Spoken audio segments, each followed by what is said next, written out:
and briefs.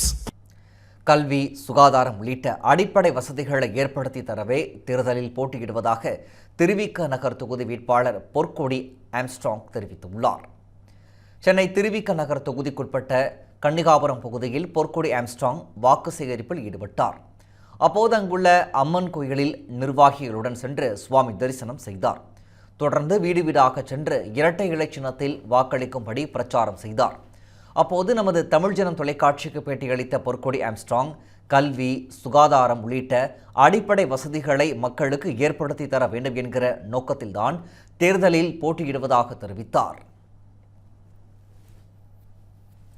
மக்கள் மத்தியில் நல்ல வரவேற்பு இருக்குது, பிரகாசமாகவும் இருக்குது. மக்கள் அடிப்படை வசதி இல்லை, கல்வி இல்லை, சுகாதாரம் இல்லை, பொருளாதார ரீதியாகவும் பின்தங்கி இருக்கிறாங்க. அடித்தட்டு மக்களுக்கு நான் ஹெல்ப் பண்ணதுக்காக நான் வந்திருக்கிறேன்.